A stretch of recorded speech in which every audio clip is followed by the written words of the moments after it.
Hello, everybody, and welcome to year 2 of Magpieclan. I feel as though nothing much happened with this year, other than it being very stormy in general. Oh, and well, the new leader.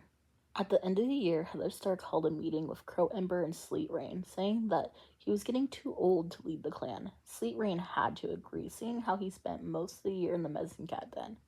Crow Ember feels forced to agree with the two.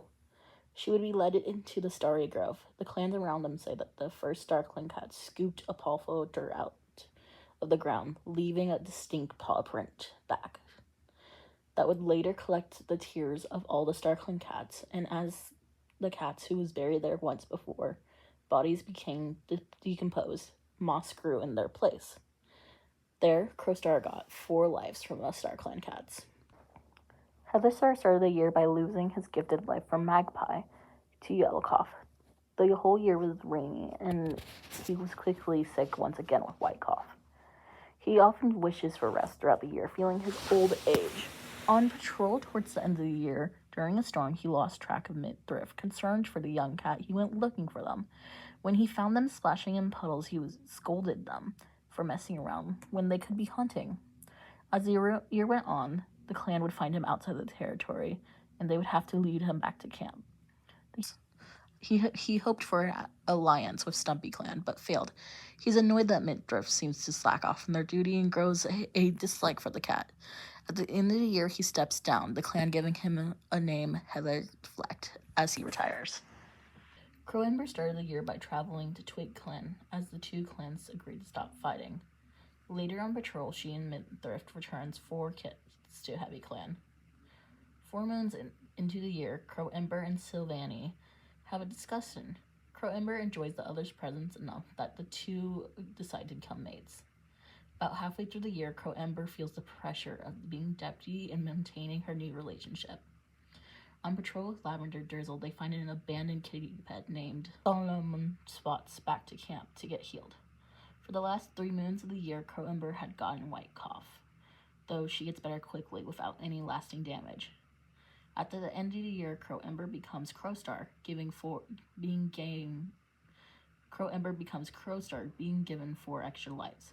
Oak Shriek gave her a life for faith, Wheatpaw giving her a life for friendship, and Solanumspots giving her a life for certainty, and Magpie giving her a life for honesty. Sylvanie spent the beginning of the year trying to woo Crow Ember, daring her to go hunting in the two-leg place with her. She was surprised when Crow Ember approached her, saying that she was ready to try and be mates with her. She later found herself in a strange dream of a dark forest. In the distance, she could see 2 cats standing close together, glaring at her. She continued to dislike cats below 40 moons old. Later on patrol, she and Lavender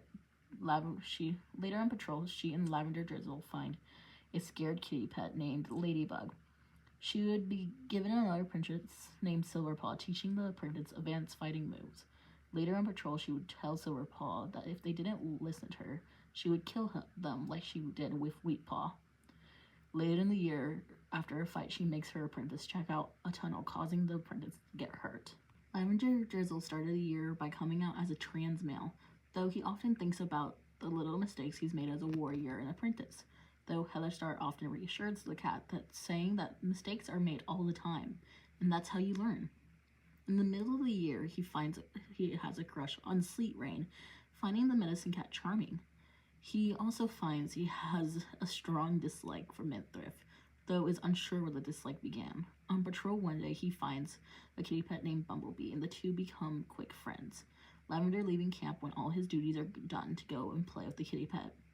Later on patrol, he accidentally scares off Bumblebee's housemate, Ladybug. He was surprised when he was pulled into a meeting by the clan's leadership at the end of the year, saying that they've had a discussion on Heatherstar retiring and decided that they wanted him to become the deputy. He was surprised, though reluctantly agreed to become the next deputy, being promised Rowan Kit as an apprentice. She was going to have kids, and quickly started to make preparations so that clan would be prepared if anything happened to her while kidding. Unfortunately, the next move, she had to refuse Stumpy Clan's medicine cat request for any herbs. Later, she had 2 kids, Blue Kit and Silver Kit. She was having troubles taking care of herself after the birth, an infection growing into her as she recovered from blood loss. Sleet Rain finds herself starting to distress Heatherstar, seeing how he continues to ignore Savani's violent nature, having a deep dislike of the she-cat. She was surprised when a kit wanted to become her apprentice and accepted, excited to pass down knowledge. She was later horrified when Heatherstar gave one of her kits to Savani. Though her pleas to have her kit given to anyone else was ignored, she found herself losing sleep, worrying about her child, leading to her and her apprentice fighting, feeling like the knowledge she was giving to Tom was being undervalued. Though at the end of the year, the two made up. Silent Paw was found on Moon 15 of the year by Mint Thrift at a moon old. As a kid, he would often follow Mint Thrift around camp, wanting to play with the cat that found him, or admiring the medicine cat from afar.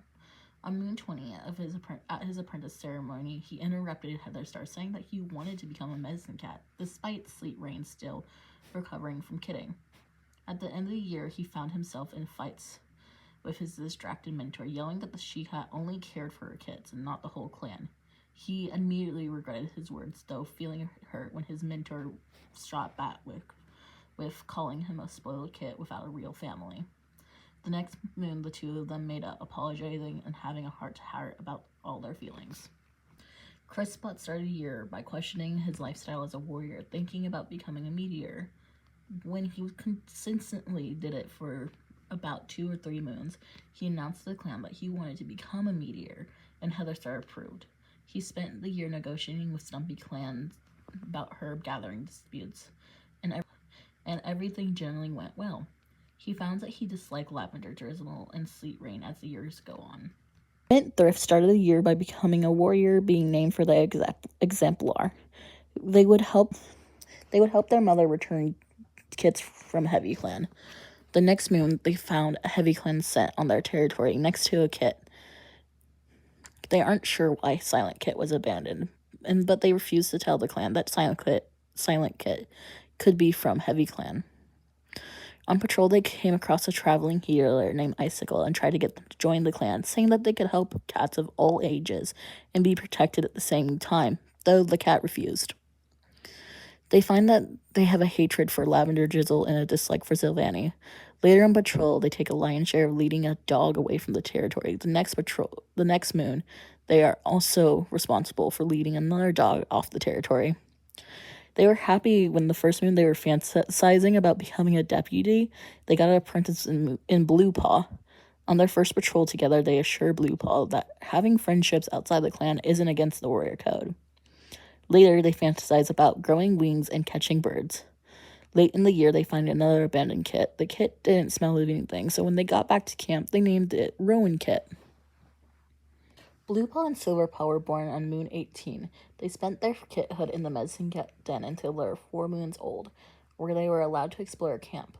Blue Paw was happy to be mentored by Mint Thrift.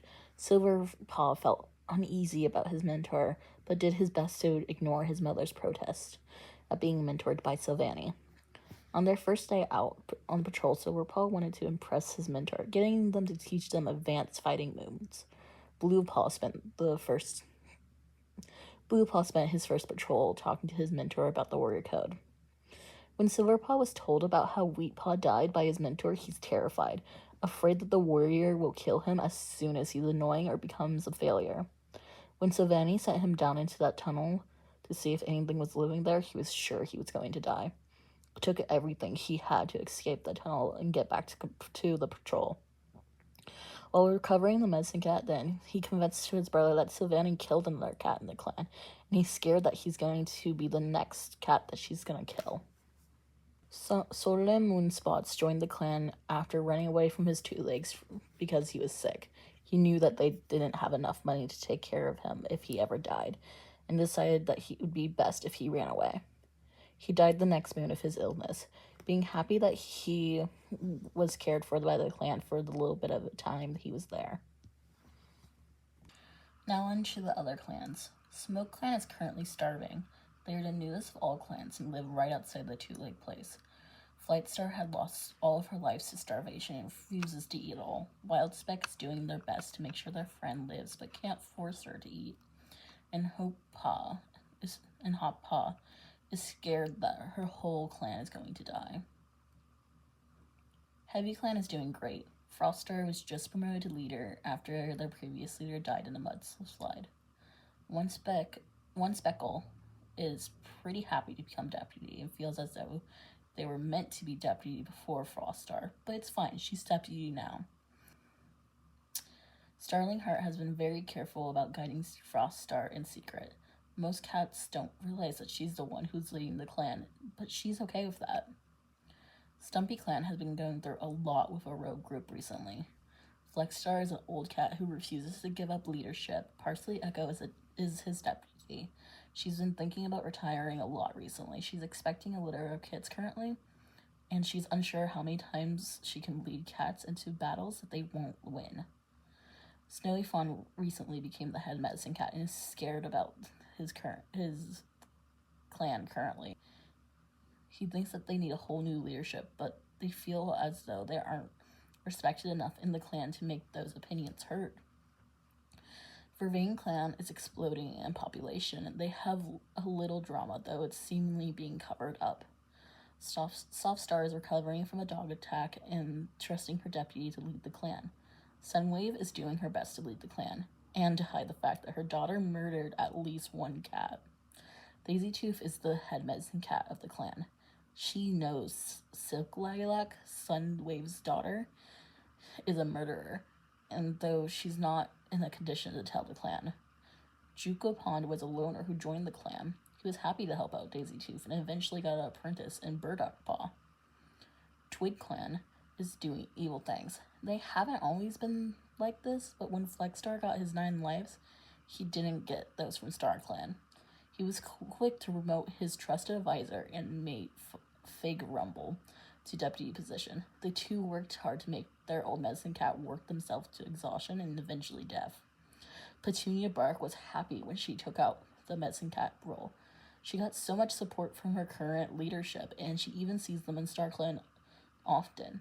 And they talk to StarClan themselves, so can it really be that bad?